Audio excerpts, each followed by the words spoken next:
If you remember my BlazBlue cross tag battle review, I said that this game is lacking in any extra content. It's still true to this day. This game leaves a lot to be desired. I mentioned many additions I would personally make, but here is where I would go deeper into that idea. Characters to music to game modes to even switching up menus, I'm here to give my ideas for a BB Tag 3.0 update. Yes, I am very passionate about this game. This game can be a lot more than it already is. As of writing, it's the beginning of 2023, and that means that the possibility of another update for cross tag just gets lower and lower as time goes by. I don't know if Arc System wanted to work on the game more or if they wanted to move on to bigger projects, but there's more to be done here to make this game feel more complete. That's what I'm here for. But let's be real, this is just wishful thinking that'll probably never become reality, so consider this my 2045 Christmas wish list. Let's get started. Let's start off with the game modes. This is one of the biggest missing pieces of the game. There's a lack of extra modes to play around with, and you're very limited on what you can play. Your options are story mode, online, training, local play, survival mode, and being able to buy useless cosmetics for when you're playing online. The fact that we're limited to just 4 different ways of playing the game, and they're pretty much the same thing, just with different implications, is pretty depressing. Story mode is pretty much just fighting people, and then talking in between fights, and then fighting again, rinse and repeat. Online is basically getting a life and playing with other people. Training is for perfecting your craft of how to play the perfect blitz tank, and local play is exactly what you think. An underrated part of video games that stay in the shadows of competitive play and the story are the extra ways of playing the game instead of just doing the same thing over and over again, which is either a 1v1 against a friend, a random person online, or a 1v1 against a CPU. Sometimes you just want to step away from the usual and explore other modes in the games. You can't do that in BB Tag. Every way you play it feels the same. There's no sense of difference whenever you want to try something new. Here are some modes I would add in an updated BB Tag. First things first, a traditional arcade mode. I feel like this should be a must for any type of fighting game. Street Fighter and Mortal Kombat really gave us an automatic mode to play that'll put our skills to the test, especially if we have difficulty options. The thing is, it doesn't have to be story related or have lore, because this is a spin-off BlazBlue game featuring a skinny purple alien and Akihiko Sanada, who could possibly win a tournament if someone felt like putting in that time to do so. If Arc System put in an arcade mode, then we could live off of that alone, because it would give us 2 times more content to play with. Now, while I was contemplating about an arcade mode, I remembered that a lot of fighting games have specific character endings after you complete it with the character. The question is, how is that gonna work in a game where you have to play with 2 characters? Well, I have 3 ideas for that. Since there are 53 characters in the roster currently, I was thinking there would be 2,809 unique endings. Sorry, I just think I'm too stupid to understand this. I know that sounds absolutely insane. It would be hell to develop that, because no developer would even think about that, but it gives every possible pair a unique ending. Granted, a lot of them wouldn't make sense, especially if they aren't a part of the same franchise, but there can be some funny ones. Platinum and Mika could have an eating competition or something at the end of their ending. Narukami could teach Seth about the power of friendship. The possibilities are endless. The second idea is a lot more tame. Every character has their own unique intros and outros with 18 different characters. Maybe if you use 2 characters who share a special interaction, you'll get an ending based on those 2. So Hyde and Noelle would have a unique ending, or Elizabeth and Celica. I think that'll be a lot easier to develop, even though that's still a lot of endings, but it's not 2,809. Not only that, but with additional characters, the number would probably be over 5,000. Oh, you know what? I just realized I only had 2 ideas, and I completely forgot the other one, so whatever. I'm still surprised that they didn't add an arcade mode for this game, but it's maybe because of the 2v2 concept, but it can still work to an extent. The Grim of Abyss mode from BlazBlue Central Fiction is a really unique take on a fighting game RPG. This is where you fight against opponents one after another in a normal dungeon to level up your skills and upgrade your grimoire, which gives you special skills to use to your advantage, such as lowering enemy defense, increasing the amount of meter you can gain at once, and more. The goal is to reach the lowest level in the boss rush dungeon with the powered up character. It's such a cool concept, and it's pretty deep too, with the number of grimoires and skills you can have equipped, as you also have stats that you level up throughout your time fighting in the dungeons. They could put an interesting spin on this idea with 2v2, where both of your characters have different grimoires with different skills. Everyone's stats can be different based on their style of play or power level. They could have base stats that match their character type. More powerful characters like Oswald Raphael or Waldstein could start with high strength and physical defense stats, but also start with poor speed. Agile and mobile characters like Yosuke and Ruby can have high speed stats to start, but lower strength stats. There's a lot of ways they can do this, and it'll be super interesting to see in action one day. This kinda speaks for itself, but a score attack mode will be pretty fun. It's just arcade mode, but instead of going for an ending, you go for the highest score you can possibly get while fighting different groups of enemies. I'd say there should be the same amount of difficulties there are in the actual game when you fight against CPUs, and you get to choose which group you'll go up against depending on what difficulty you choose, and then you get started. This probably would have been easier to develop because they wouldn't have to worry about unique endings or anything like that. Just how high of a score can you get without dying against Tager and Carmine on the Hell difficulty? Same concept as score attack, but instead of going for the high score, you try to get to the end as fast as you possibly can, and with how fast matches can be sometimes, you can get some pretty insane times. Just change it from scoring to being stressed out about beating your time by 3 milliseconds.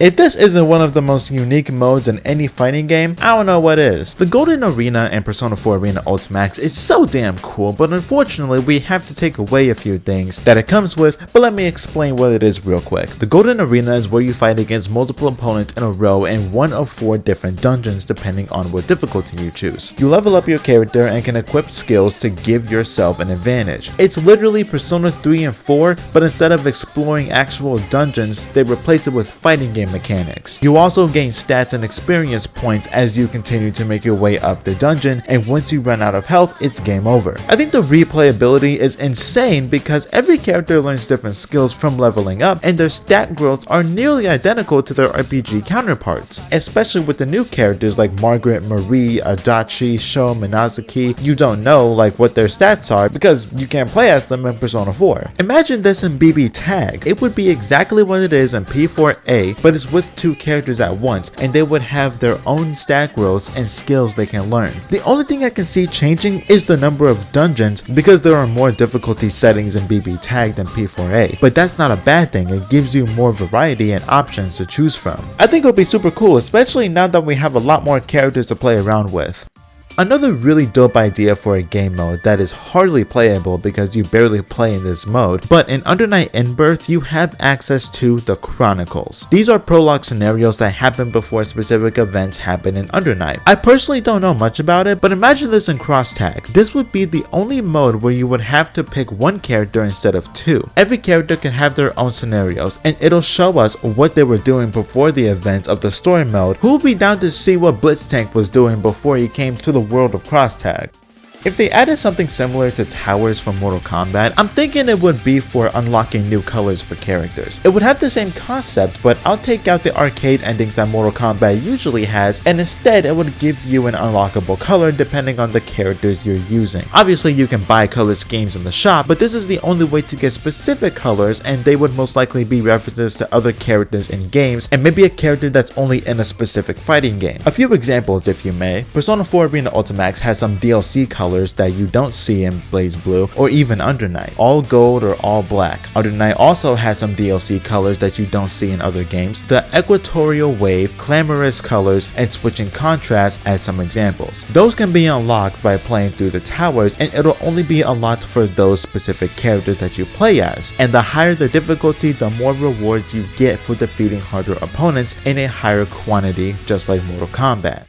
This is the other very obvious choice for a new mode, and it's Episode 3 to the story mode. I would like this to be in the same style as Episode 2. You'll also be able to play as the new DLC characters as they go through a new or continuing story of Cross Tag, even though it seemed like Episode 2 was the end of the Cross Tag story, which is pretty unfortunate. Not only do I think that there needs to be more playable content, but there are so many characters that were shafted from 2.0, and the fact is, this game is pretty much done with patches and updates. In my review, I named off some characters I would want to see from BlazBlue Central Fiction, Persona 4 Arena Ultimax, Under Night In-Birth, and Ruby. Well, I'm here to do that again because after some counting, I found out that I added about 40 characters to the roster we have now. Let's just say by the end of this segment, the number of characters I want to see in BB Tag will be higher than 93. I'm not going to go super deep into this and talk about how every single character can play because I know that if they were playable in Cross Tag, they will be simplified for the game anyway. So I'm going to list off a lot of names that I think would make a good fit for this game. So let's start off with BlazBlue. Hibiki, Bullet, Lychee, Valkenhayn, Bang, Arakune, Kokonoe, Tsubaki, Mew12, Lambda 11, Kagura, Taokaka, Izanami, and Terumi. It only makes sense for the main franchise being represented to have a nice majority of its roster in a crossover game, especially since it has the largest cast out of all the franchises I'm mentioning for character selection, well, excluding Ruby. I only left out 3 characters: Carl Clover, his brother Relius, and Amane, mainly because I either don't like their characters or I just don't want them in tag. Moving on to the Persona characters: Rise, Junpei, Yukari, Kanekura Maru, Marie, Margaret, Sho, and Minazuki. You can't have the whole investigation team without Rise. She's only mentioned in the Persona story of episode 1. They could have at the very least added her to the roster in 2.0 alongside Teddy, Elizabeth, and Adachi. It would also be cool to see the rest of C's fighting alongside Makoto and Mika. I don't know how puppet characters would work in a 2v2 setting when you can already have your second character assist in the first place, but I think Kanekura Maru could maybe simplify it enough to where it doesn't become unbearable. With Carl and Relius, I feel like their puppet mechanics are much more complex than Ken. Also, Sho and Minazuki should act as separate characters because not only are they completely different from each other as characters, but one has the power of a persona and the other doesn't. But I can see where this gets weird. They both share one body and only one can take over at a time. You can tell who's who by their mannerisms. Sho is a lot more aggressive and violent while Minazuki is more subtle and collected, so separating them apart would be really weird. I thought of 2 ways we can get past this obstacle. I was thinking that Sho would be the main fighter, but Minazuki can act as a comeback mechanic, pretty much exactly what Yang has. When your health bar gets into the red, Minazuki takes over and he now has the power of his persona Tsukiyomi, which makes him stronger and his moveset becomes more advanced but still similar to Sho's alongside a command grab and teleporting. The other idea was that you can choose between the 2 in the character select and go with one of them for the whole match with no comeback mechanic. While editing, the more I looked into this, the more I realized how stupid I am, because you can already do that in Persona 4 Arena to where you can choose either Sho or Minazuki as separate characters and go for one of them for the entire match. So you can choose to have a persona or not have a persona. If they were to add both characters, they would add both of them and they would be separate character options instead of just one and the other as a comeback mechanic. Now moving on to Under Night is where I made a pretty funny mistake, but it's just what I want and it just so happens to be like this, so let's get to those extras. Nanase, Byakuya, Enkidu, Chaos, Phonon, Wagner, Eltnum, and Lundrakia. You know, funny part about this is that I'm basically adding the rest of the Under Night In-Birth roster, and here I am leaving out 3 BlazBlue characters just because I have 0 attachment to them. At least they'll still have more characters than Under Night. I mentioned the puppet mechanic with Ken and Maru. The same thing applies with Chaos and his weird animal. I'm not gonna lie, sometimes it seems like a Grim from Ruby. Speaking of Ruby, let's get to the Ruby characters. This time around, I decided to name off who I think could make a realistic appearance in the game instead of just naming names. Because if Rooster Teeth forgot about Neptune, then why would Arc System even consider putting him in BB tag? Crow,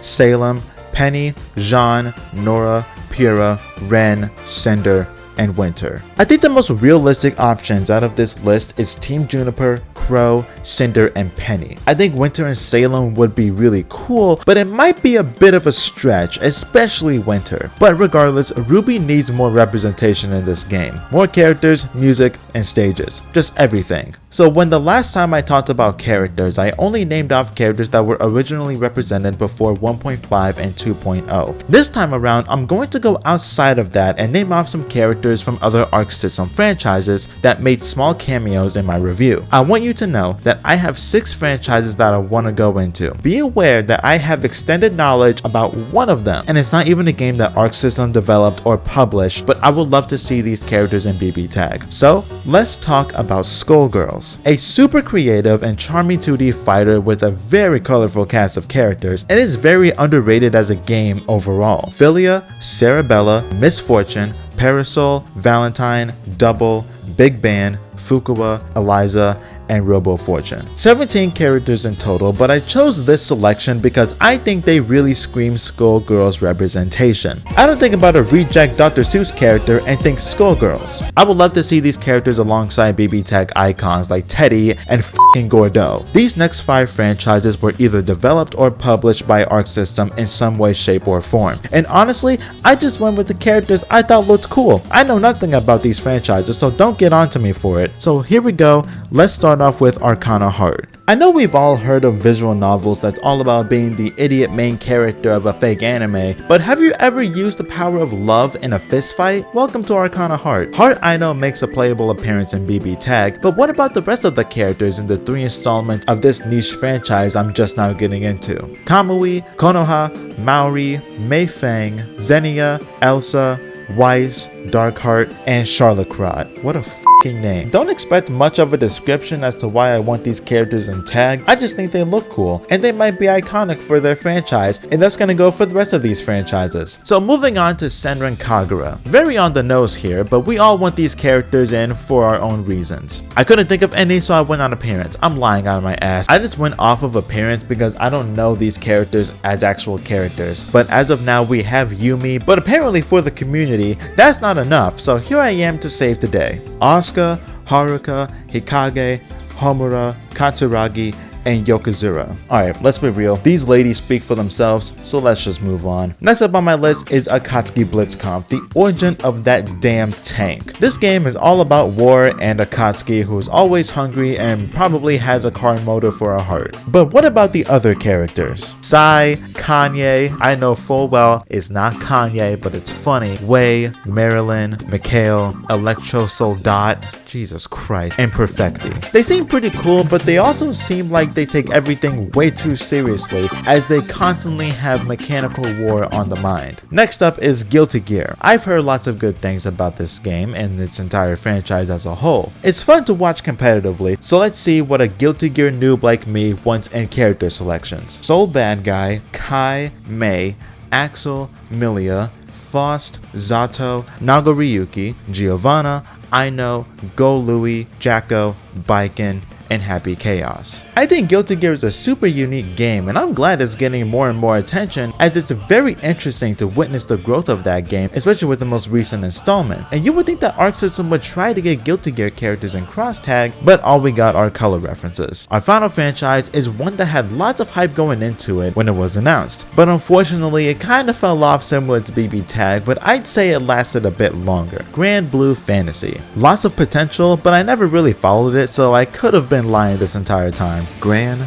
Catalina, Charlotte, Percival, Lowain, Matera, Zeta, Veseraga, Beelzebub, Narmaya, Jita, Belio, Eustace, Seox, and Vira. If a 3.0 update were to come to fruition, I would be happy if some of these characters made it. Last time I taught cross tag, I added 40 extra characters I wanted to add. Taking this list into consideration, if every single character I named was playable in BlazBlue cross tag battle, it would be insane. 152 characters in total. I think that would be awesome, but it would be total hell for the developers because there will most likely be shortcuts. Balancing is going to be awful, and there will be about 20 completely broken characters who can't be fixed. But this is just my wish list, and if one of these characters from each franchise made it, I would be more than satisfied. You thought I was done just naming off garbage that'll never become a reality? Well, let's talk about stages, an underrated part of fighting games, as they just act as a venue for a sense of environment. Unless you're playing Tekken, then they're actually pretty important. These are just as lacking as the characters, as it feels like we're super limited in places to fight. Most of, if not all of them, are premiered in the story mode in either episode 1 or 2, or both, excluding the training stage. Don't worry though, I'm just gonna name stages I would want to be added from BlazBlue, Persona 4, Under Night, and Ruby. I won't talk about the other franchises because I did enough of that for the time being, but it would be cool to see stages from those games in cross tag. So let's start off with this even longer list of stages that should be in this game, starting with BlazBlue. In BlazBlue Central Fiction, there are a lot of stages that have different variations, and what I was thinking for those is to keep all of them, and you'll be able to choose what variation you want to fight on. For example, Kagetsuchi Port has 3 different variations: 10:30 AM, 4:45 PM, and 9 PM, as they look completely different even though we are still in the same place. So for any stage that have multiple variations, I'm going to keep them all for BB Tag as options. Lost Town, Orient Town, Area 28, The Gate, Circus, Adventist/Altar, Backstage, Watasumi Yo, Coliseum, Downtown, Rave Market of Bases, Sealed Space, Yggdrasil Seed, Fetal Movement, Soulless Monument, Old Gate, Sight of God, Moonlight Castle/Requiem/Halloween, Crimson Throne, Factory, Purgatorium, Blue, and Lessons. We play on a lot of stages that was shown in the story mode, and I'm pretty sure that we only play on one of the DLC stages during episode 2, but for some reason all the stages kind of feel the same because of the low quantity. I think we just need more variety to choose from. Next up is the Persona 4 Arena stages. I feel like the Ring is a BB Tag new and exclusive stage because I honestly don't remember it in either the first or second Arena games, so I think they made this stage just for the story mode and gave it to Persona 4. Also, I still question why Persona 4 Arena Ultimax doesn't have a training stage. The shopping district, Tartarus entrance, top of Tartarus, Chaos, school lobby, music room, the gym, and the classroom. Next up is Under Night, and similar to Persona 4 Arena, I get the same feeling with the split of realistic stages and the ones that are more fantasy based and supernatural. And by realistic, I mean the environments that aren't taken over by the Dark Hour in Persona or the Hollow Knight in Under Night. High rise, park, underpass, amber street lamps, shopping gallery, crimson lot, abandoned building, old school building, cafeteria, East Kanzuki Playground, Cathedral of the East, Art Museum of Light and Water, Sanctum of Reflection, and the training room. And yes, I am vouching for all the training rooms to be available in BB Tag instead of just one. Next up is Ruby, but the thing is, since Ruby is an animated story-based show, there are going to be a ton of different locations that could have been possible to bring into Cross Tag. And I'm so surprised that there isn't a sincere stage that represents the Ruby series. The Abandoned Temple may be a Ruby location that's based off the first 2 volumes, but it's not the first location I think of when Ruby comes to mind. So I was thinking about either Atlas or Beacon Academy as stages. If they were to add Beacon Academy, I hope there's a massive food fight in the background. As of now, there are 27 stages in Cross Tag, which isn't terrible compared to other fighting games with around the same amount of stages or less, but this is a spin-off crossover, so why not put more representation of the other franchises, whether it be characters, music, stages, or even cameos. After some counting, I came up with an additional 48 stages that we could possibly have access to. I know this isn't Smash Bros with over 100 stages, but some more representation would have been nice.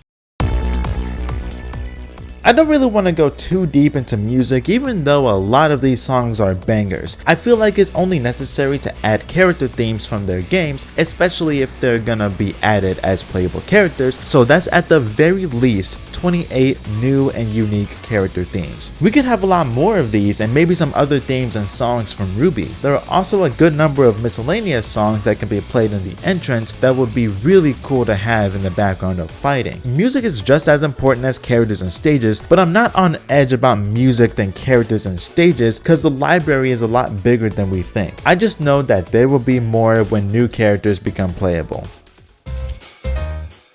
With fighting games, I think there should be different ways to play the game. I'm not talking about game modes, I'm talking about different options. To fighting against the CPU or actual people, whether it be local or online, I have some ideas. Number 1, 1v3 and 3v3. I understand that this is promoted as a 2v2 game, and that's 98% of the entire game because of offline and online play. But in both episodes of the story mode, you have a 2v1 and a 1v1 fight at least once in both episodes. I think we should also have the option for the more traditional way to play a fighting game, 1v1. No assists, just one character against another. That's the only element that wouldn't be available. But let's move on to something a bit more advanced. 2v1, 1v3, and 2v3. I got this idea from Skullgirls since you can fight against anyone with 1 to 3 characters. If you only like 2 characters in Skullgirls, you can always play with those 2 characters without forcing yourself to just play one. Granted, there are a lot more characters characters in tag, but this option of Kanji, Blake, and Hyde versus Blitztank would be so much fun for me. Now, I do have a question. In Skullgirls, if you choose one character, they will be super powerful, and the more characters you have, the less powerful they get, and it's mainly for balancing. Would they add that mechanic to BB tag, or would they keep it all the same no matter what you go for? Maybe instead of strength, it could be their health bar. I don't know, but it's very complicated when you go deeper into it, but I still think it would be cool to have these as options. 3.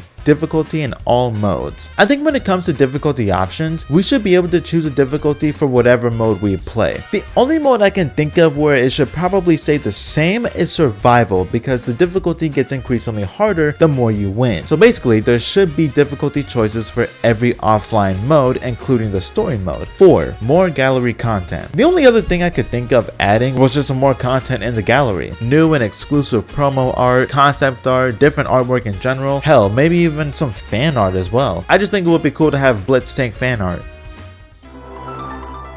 I want to take some time to bring up character customization. Since this game is sprite based, there's no way that the developers are going to make completely new ones for different character costumes. So they kinda have to hope that they added enough character schemes for every character. Every character has 20 colors. The first 8 you get from the get-go. You can buy colors 9 through 13 in the shop with in-game money, and when 2.0 was released, we got 7 more colors, as colors 14, 15, 16, 19, and 20 are colors that every character has. I already went on about what kind of colors I would add, but I'm cool with the ones we have now, as a lot of the references are pretty cool. The investigation team have Persona 5 colors. Weiss has a Snow White color. The main characters have at least one reference to each other, so Hyde with Narukami colors, Ragna with Ruby colors, and Heart has all 4 of their original colors. So the references are really damn cool, especially ones you wouldn't expect. Ragna has an Elsa color scheme and a Giorno color scheme. A character as badass as him with Elsa colors should be even more intimidating. I might even make another video talking about them, but I can go on and on about these references forever, but let's move on. A cool idea I think most fighting games should have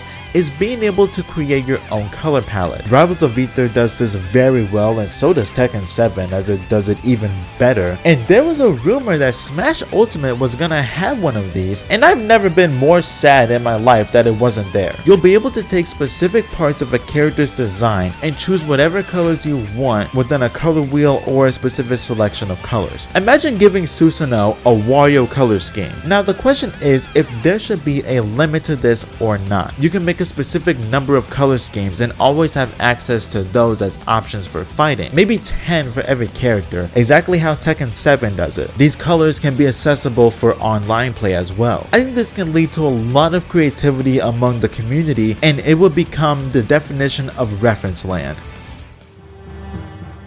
Alright, let's go over some smaller miscellaneous topics. These are parts of the game that probably should have been changed or added, and they most likely would have been for the better, so let's talk about it. I personally don't understand the reasons for this decision to make the menu an online lobby style, and we can explore an extremely limited space to do what we want through the game. I think it's time for an actual main menu with all these options. I know you don't actually have to walk up to these displays as Merkava to play the game, but it's better to just have a traditional menu. Even if they were to add new modes, they would most likely have to make some changes to the menu system because of the extra modes, instead of trying to make the overall offline lobby bigger. Either they keep the lobby style or they get rid of it and go with what pops up when you press a button to pull up the menu, but it shouldn't be multiple tabs like a high schooler's personal computer. Speaking of, the lobby style of menuing, I think should be online only, similar to other BlazBlue games or even other Arc System games. You can also buy avatars just for this element of the game. It may be a bit useless, but it's the thought that counts. Let's move on to one of the worst things this game has going for it, the character select screen. There's a lot wrong here. I'm not against every franchise being separated by representation, and I think I can understand why Heart, Yumi, Akatsuki, and Tank are in one section, because there's no use in wasting space for them to be alone. Not only can I relate to that, but let's talk about the biggest bad here. Having to scroll through to find the characters you want to play. Something about this just doesn't feel right. You'll never see every character character on screen, and we're always limited to who we can see with every scroll, which isn't the best feeling because we want to know who's available to play. Character selection screens are very important, but limiting us to who we can see at a time is not the way, in my opinion. We need something similar to the Central Fiction character select screen, or even something like this. It looks a lot cleaner because every character is right in front of your face, wondering if you're gonna pick them or not.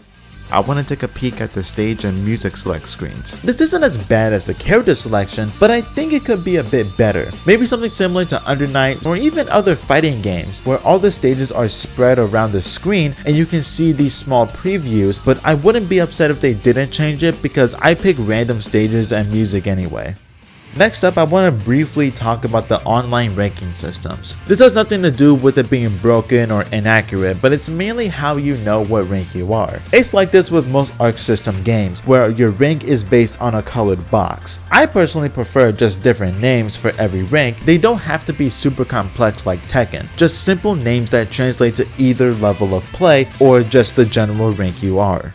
Yet another obvious element that should have been added from the start, being able to play in a series instead of just a one and done. Best of 3, 5, 7 should be options. It gets pretty annoying that you have to play one game and continue pressing play again afterwards instead of just being able to play multiple rounds. It's even more confusing for tournaments as well, but I digress.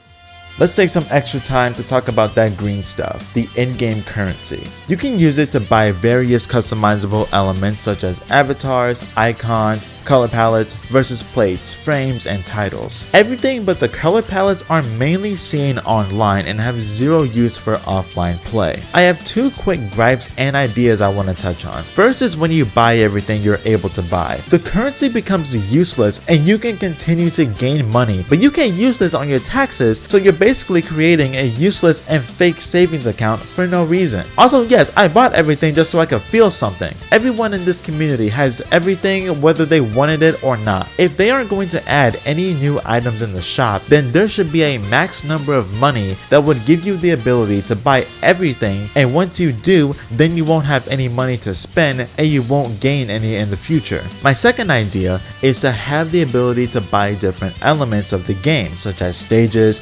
songs, color palettes, and other miscellaneous items. They can add the extra stages and more songs in the game, and you can use your in-game currency to buy them, but they'll most likely be a part of the update instead of having to buy it in the shop, but at least that'll give the money a meaning in life. The final addition I want in Crosstag is a library. This is the library from Central Fiction. It's basically a huge history lesson of BlazBlue, from characters to their weapons to even side characters. Something like this in Crosstag with the same elements, just adding the other franchises, would be awesome. Describing the concept of the power of a persona, what the hell the Hollow Knight is, how Weiss's weapon got its goddamn name. It would be so much fun to look at when you want to take a break from getting destroyed by DP spammers. In conclusion, this goes for a lot of fighting games. Even if it's packed with tons of content, there can still be more that can be added. BlazBlue Cross Tag Battle is a good game, but if it had a fraction of my wish list, it would be even better and a lot more memorable and so much more replayable. I highly doubt my wish list will come true, but it's fun to think and debate about different ideas for a unique fighting game like this. Honestly, Cross Tag feels bland. Sometimes it even feels like a beta even after the 2.0 update. Episode 2 is great, but after that, it's back to reality. But sometimes, we gotta work with what's in front of us. Although I do wonder what inspired them to even think about developing Blitztank. Maybe it's because they wanted the patented Jill character, but we already have Rachel, so maybe they wanted to one-up themselves with a war machine.